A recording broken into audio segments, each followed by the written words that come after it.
So, nandito na naman kami sa Oostende. Welcome to Oostende, Belgium. Yes, napakaligalig natin. Dami-dami kong bangka.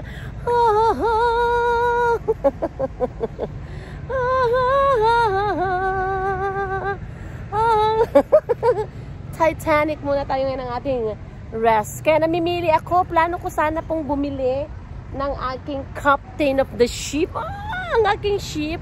Plano ko sanang bumili. Kaya ako yung nag-excite. Nandito ako para pamili kung alin dito ang mga yate. Siyempre, nakaka-LL na tayo, di ba? Hinahanap ko kung alin dyan ang ating bibilhin for today's video. Kakaloka. Kakaloka to death. Ayan. Kakaloka. Ang ganda-ganda, oh. Ayan, ang ating kabuuan. So, welcome to me. Welcome to Oostende. Oh, di ba ang galing lang? Oostende, Belgium. Dito tayo sa Oostende, Belgium. Ang ganda. Totoo, ang ganda. Very beautiful. Ay, ang laki-laki. Oh, ewan ko kung pwedeng umakyat doon. Pero, I feel like may bayad siya. May bayad ang umakyat doon. So, let's have a walk. Let's have a walking. Ma-expose tayo ngayon sa sunlight. Of course, kapag ganitong summer holiday, kailangan natin ng i-check ang ating mga kagamitan. Sunscreen check. Yes, sunscreen check. Of course, hydrate. Hydration is very important. So, 5 liters of water check. 5 liters of water check. And of course, ano pa ba? Ang ating mga swimming suit. Pero hindi ako maliligo kasi syempre, na-traumatize ako doon sa part na nalugo ko, na pumunta kami sa Matalaba and hindi pa po bumabalik yung aking pagka-sunburn sa arm. So, I have to deal with it first kasi medyo hindi siya magandang tignan. So, tignan nyo naman yung ating kapaligiran. Oh. Tignan nyo naman yung ating kapaligiran. Ang ganda-ganda, napakatahimik. Kaya namimili ako, napakatahimik ng ating kapaligiran, mga kapatid. Tignan nyo naman. Diba? Tignan nyo naman ang ating paligid. So, maglalakad-lakad muna tayo. Oo, dumayo kami. It's 1 hour 45 minutes drive. Yeah.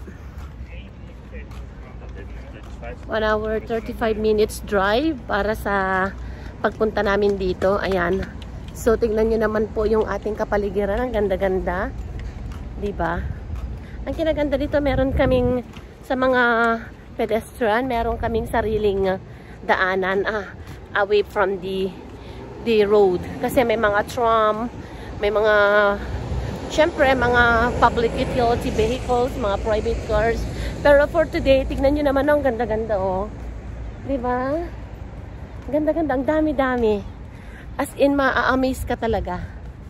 Kasi na meron tayong holiday off. So, syempre, gamitin natin ito ng naayon sa ating kagustuhan. Gamitin ito natin sa naayon sa ating kaligayahan. Oh, kaligayahan. So, yun. Tingnan natin mamaya. So, yun. Ayan, ang ganda, oh. Ganda-ganda. Ang ganda-ganda ng kapaligiran. So, yun. Tingnan natin mamaya kung ano yung pwede natin. Yan. Dami-dami. Ano yun naman yun, oh. Oh, diba? Ang ganda ng kapaligiran, oh. Diba? Ang ganda-ganda. Ang ganda ng ating... Oh, yan. May tram na dumadaan. Oh, yan. Tram. Yes. So, let's go. Continue walking.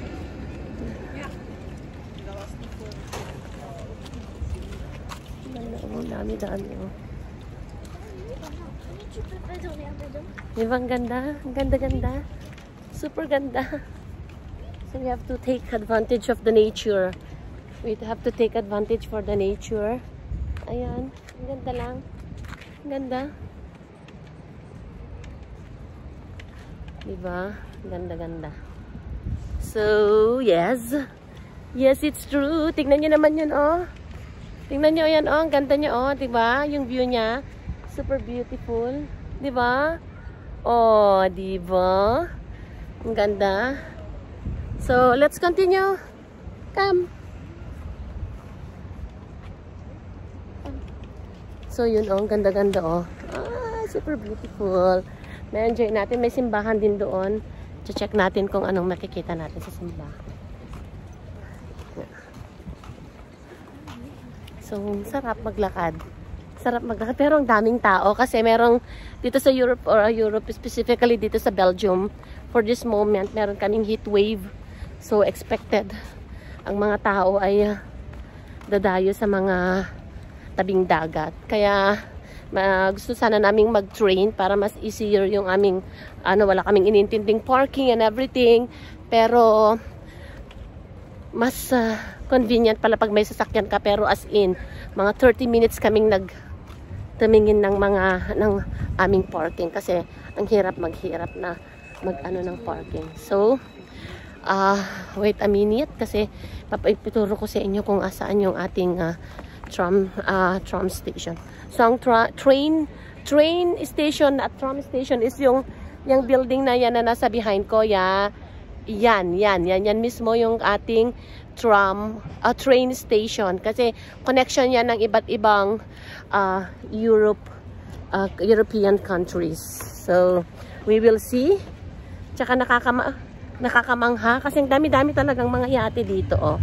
Kasi mostly yung mga nagkakaroon ng mga yate dito ay yung mga pensioners na kumbaga nagpe-pension niya. So, abangan ang ating mga adventures sa aking mga next video. This is Kakang's Food Cravings. Bye!